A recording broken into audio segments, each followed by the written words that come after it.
I like it big. I'm gonna play some fish, just like my Mandel daddy. Wells, concert All right. promoter. What's going on, All Mr. right. Wells? Hanging in there, man. How about yourself? All right, man. Thanks for coming down No today. problem, man. Talk a little bit about your expertise and what you do. Okay. Could you explain a little bit to the people about what it is you exactly do? Okay, what I do is I'm a concert promoter and I'm an artist manager. I'm the managing partner for a company called Wells Entertainment Group. We do concerts pretty much all over the Midwest, Northeast, Southeast, just wherever it calls us.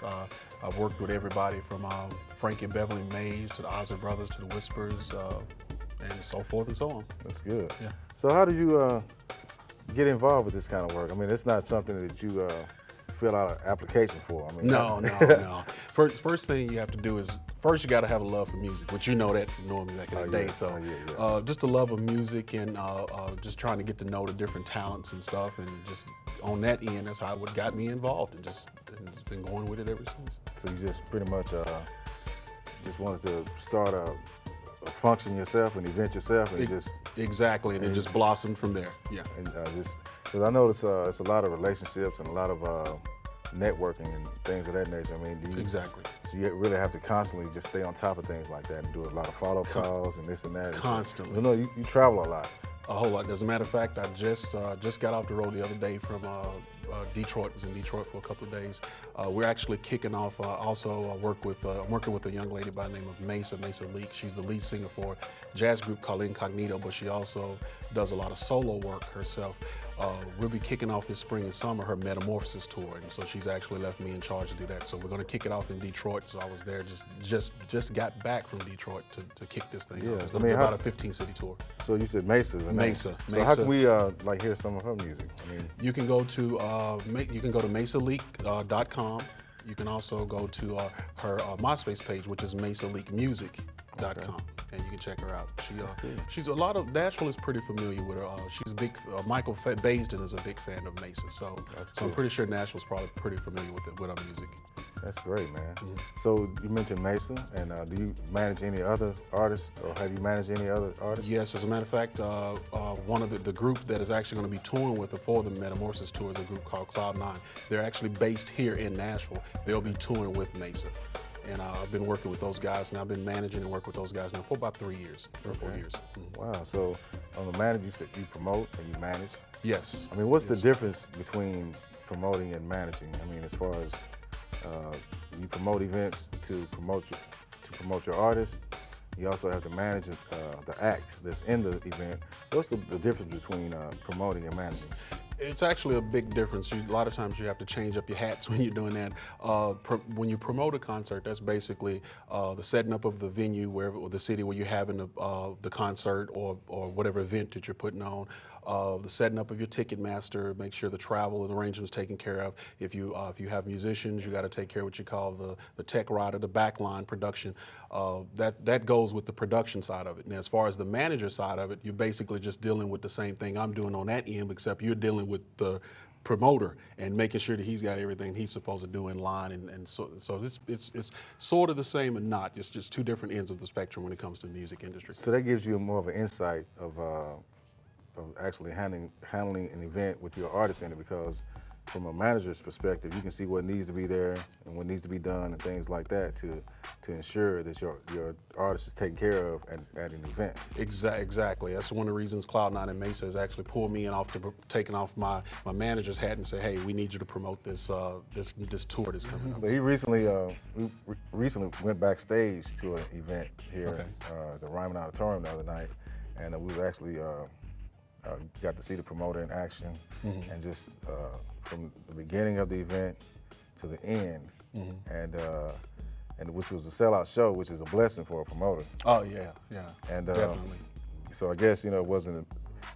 I guess the stress level wasn't as high as if you're trying to fill seats or whatnot. Exactly, yeah. But we actually saw things that behind the scenes, as far as just the phone calls and making sure this arrives and that arrives and this act is cool, and make sure you have the what the artist and the act requires to have on stage and things like that. Exactly. So exactly. I was able to get a little insight, man, about what you do. So Well, if you saw what we do, it can be a little tedious, but I'm pretty sure this guy had a pretty easy night with the sellout shows.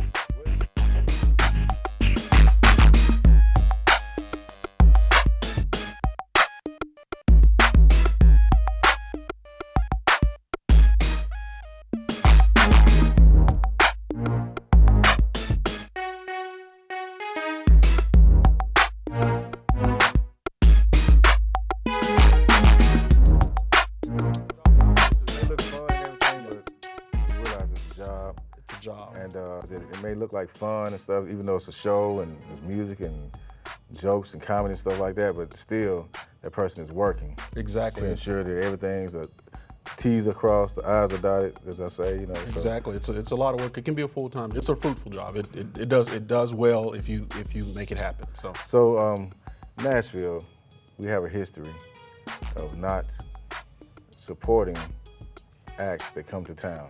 Do you find that true on your end? And if you find that true, what do you think is the cause of that? It's definitely true, but I don't know the reasons behind it. I can't really put my finger on it.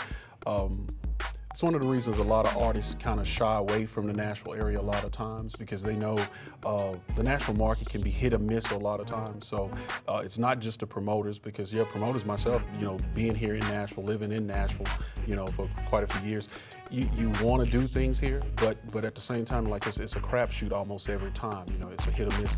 The artists understand that as a promoter, and I'm pretty sure there's a lot of other promoters that I work with and deal with, across the country that would love to do dates in Nashville. But a lot of times the artists will actually question the idea about doing something here because a lot of times they're afraid that the promoter is putting a lot at risk and may lose money. And so a lot of times that's why you don't see some of the larger shows actually coming through the Nashville area on a constant basis like you would see in some of the cities of a similar size, maybe like Charlotte and Birmingham, which we're constantly doing things there. Nashville, just for whatever reason, it's just a hit or miss market. So if you just want to gamble and do it, hey, you do it. But if you lose, hey, you take it, you roll with the punches. Man, there's a lot of irony in that, being that this is a music city. And,